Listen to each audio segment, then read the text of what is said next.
Welcome back.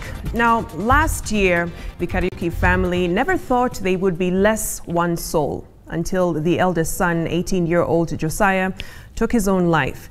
It was arguably one of the toughest moments for this tightly knit family, which with time mustered up the courage to share their story and offer hope to others who have suffered the same.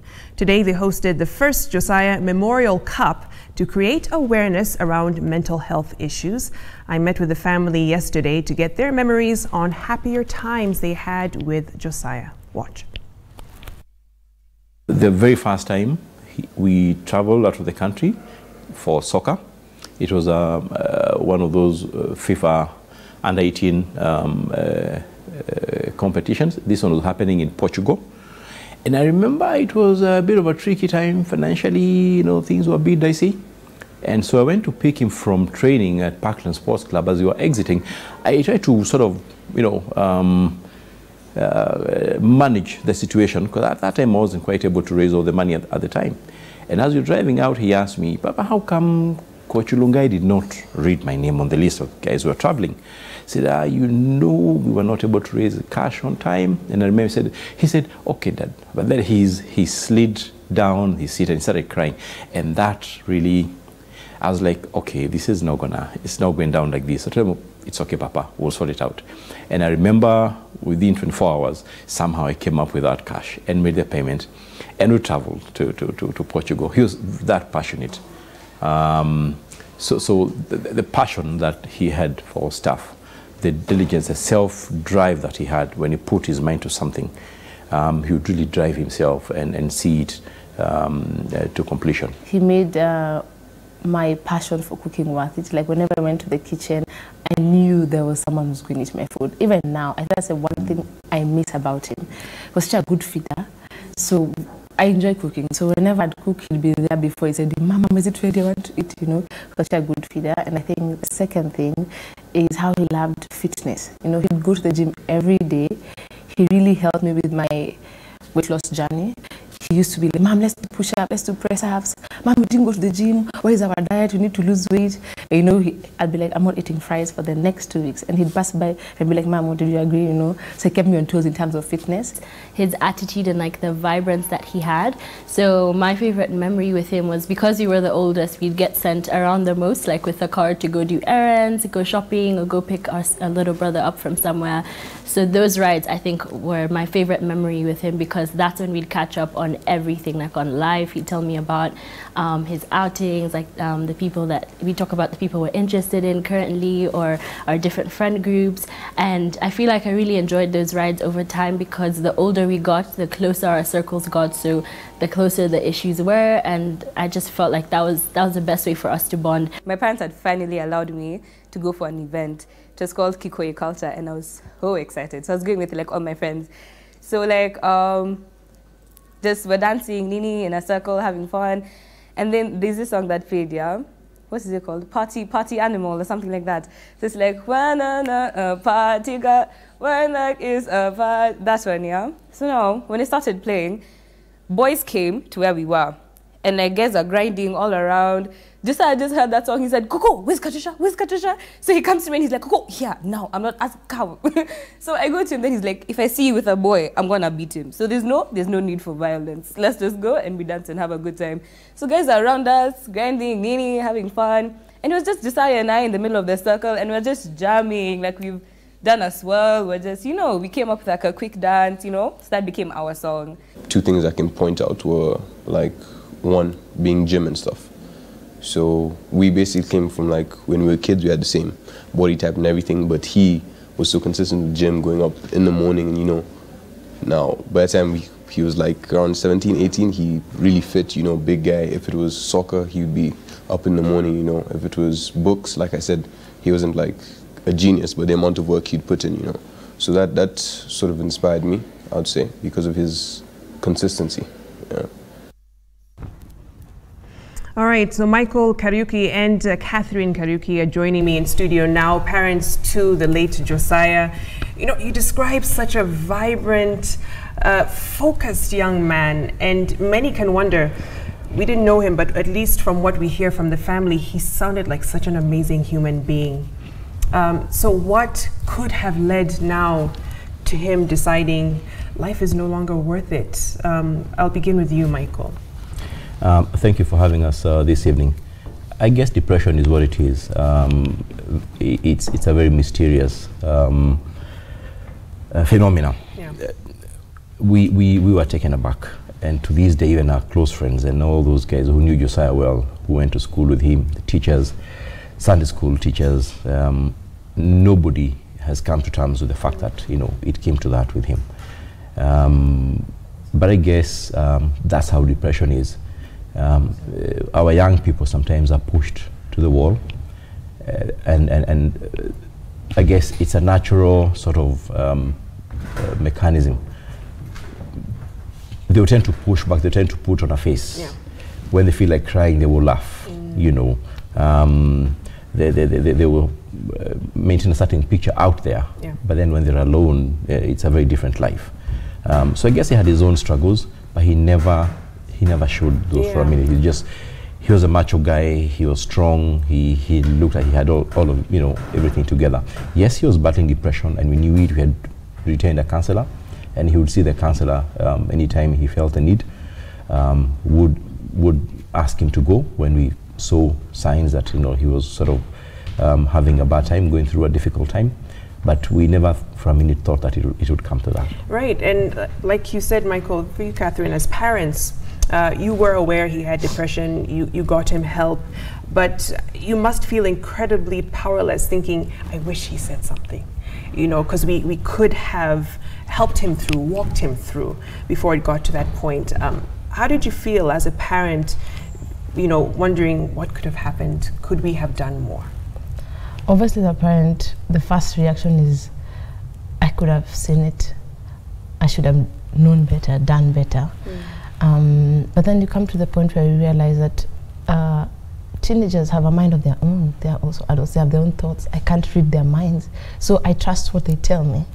So for parents, I'd encourage them to watch out for the signs and symptoms of mental health illness. You know, there are many signs and symptoms, so I'd encourage them to watch out. Some of them, when your child complains all the time, they're tired for a continuous period of time for no reason. You know, I'm always tired, low on energy. When there's extreme mood swings, you know, highs and lows. When they change their habits, where they stop seeing their friends, doing the activities they enjoy, they withdraw.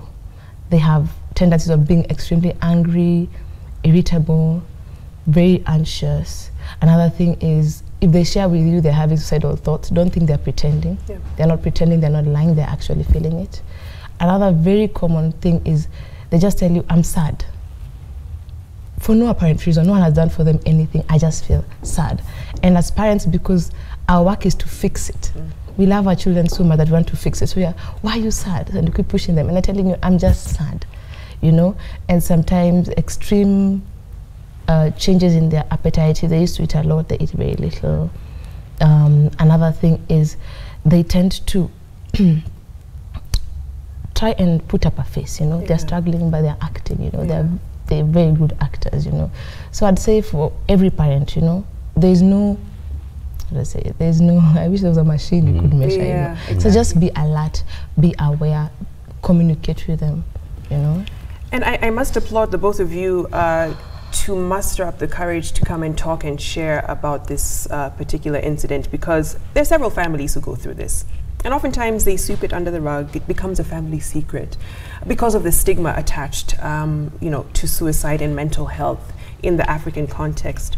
Why did you decide we can't do that? And literally staring that stigma in the face and saying we are going to share our story. Why now?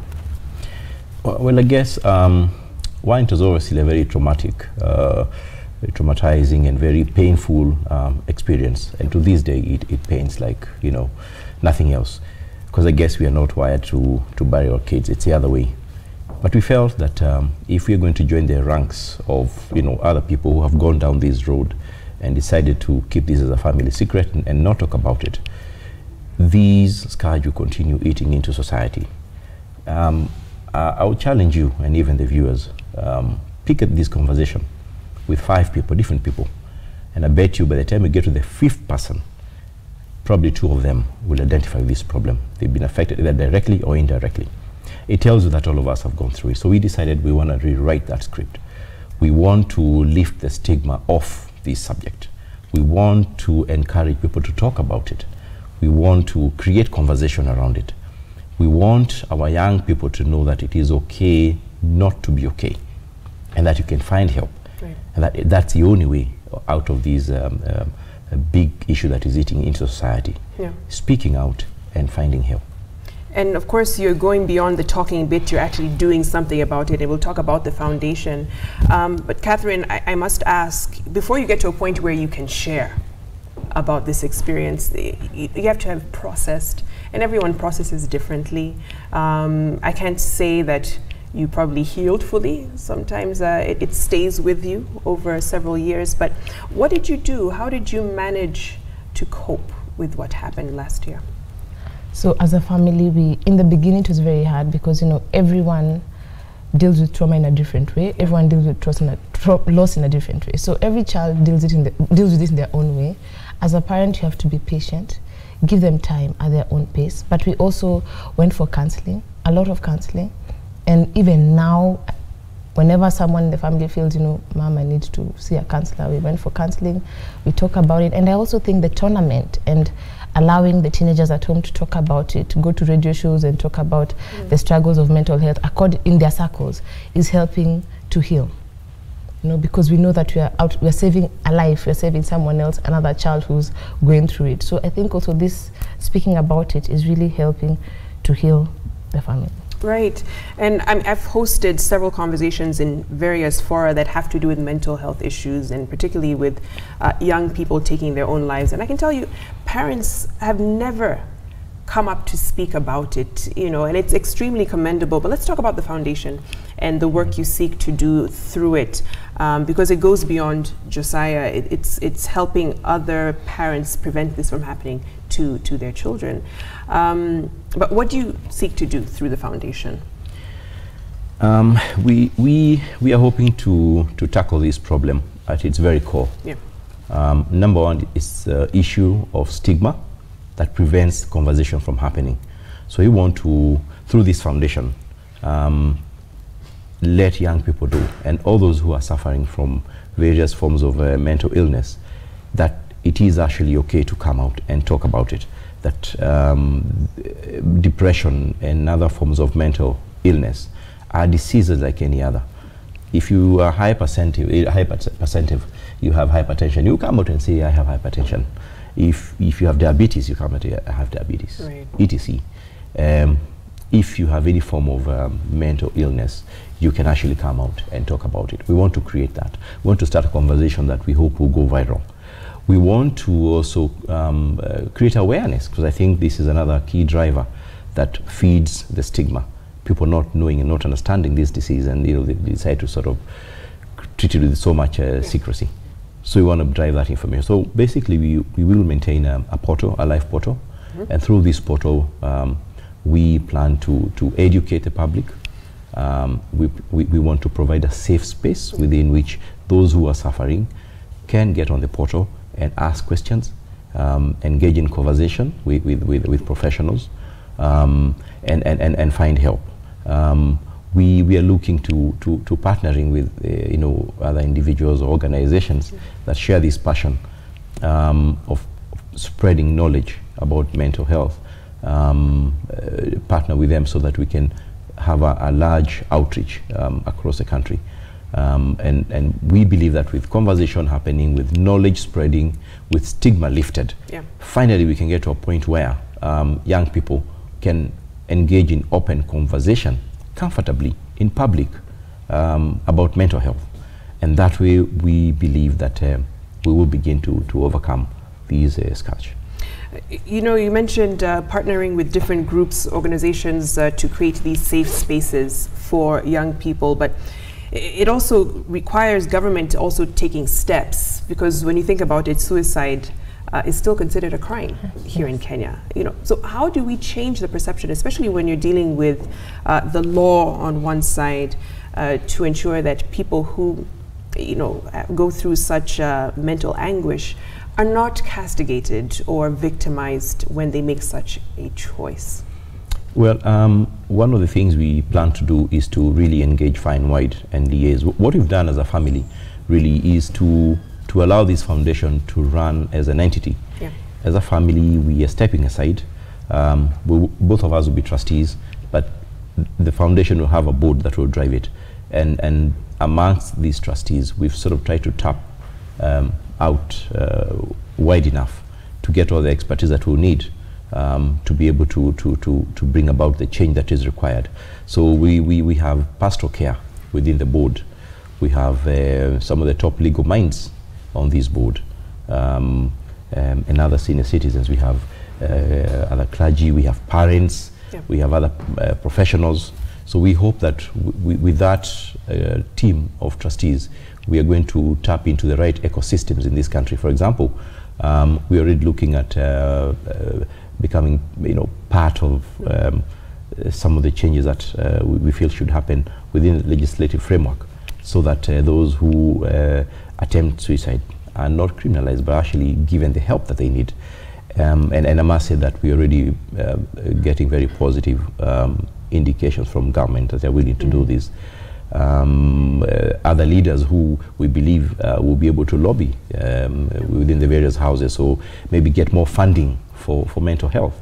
I think a lot of attention right now is around the communicable diseases, and the non-communicable diseases like depression, mental illness are probably being sort of left out. And we have some amongst the board that we believe will be able to receive a listening, yeah. At certain levels of sectors of government to be able to drive this. I'm wondering, for a family watching this, probably not as connected, not as moneyed as your family is, to be able to seek the help they need.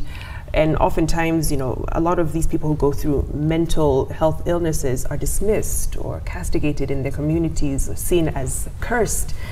How do we reach out to those groups, those cadres of society who don't have access to information, don't have access to the help? What would your foundation be doing to at least help reach out to them? Well, beyond the portal, we hope to have some mobile teams that will be going out there, visit schools, yeah. Churches, the various setups within the Muslim community and so on, to tap into society at the very grassroots levels and create opportunities. For example, the soccer tournament that we have currently going on at the Impala Club, yeah. is a good example. We have 50 teams. In fact, we had more than 50 teams. Amongst those teams, a good number from the slums, mm-hmm. and from other, parts of this country that are not as financially empowered. Actually, we sponsor some of the teams because they could not even raise the 10,000 bob to get registered. And one of the things we've done is each team, as part of the competition, they are required to go through therapy, team therapy, and they get 3 points. So as it is, we have a group of 500 young men and women at Impala that will all go through some form of introduction to what is available for them. And with that, we've actually seen today teenagers lining up for the one-on-one sessions, face-to-face sessions. So for us, I think we are determined to go the full length and to touch, to open up various touch points of the society, all the way down, to make sure that this conversation is not limited to a certain level, to a certain class. The class and tribe we're looking at is one called the youth across the country. And Catherine, for a parent watching, probably went through the same, lost a child, what encouragement would you give them, especially if they feel, did I fail because they're not here? Yes. What would you tell them? First of all, I want to tell them that feeling of did I fail, could I have done better, could I have seen it, is the normal feeling. It starts the journey of healing, it starts the journey of acceptance. So I'd say for parents going through this is do not hide. I know it's not easy to come out and talk about it, but find avenues where you could share with people who also experience the same. have support groups outside there for parents like who have gone through such experiences, because you cannot go under the covers and hide. You know, there are other children who are still waiting for you and are looking upon you for strength. So I would advise them not to keep quiet and seek help. Michael, let's close with you, because when we're talking about mental health, boys and men, because of how they've been conditioned by society, by culture, not to talk about any mental issues or emotional issues that they're going through. How do we begin to break that, especially between fathers and sons, to create that safe space within the family? Yeah, it's a tricky one, because I guess, especially within the African setting, yeah, the men are strong and they, you know, they don't cry, they don't show any emotions and so on and so forth. I think we need to appreciate the fact that the children we're bringing up now, they're growing up under a very different set of circumstances. And they have a lot of pressures that affect them, whether it's peer pressure, social, school, a lot of expectations of society.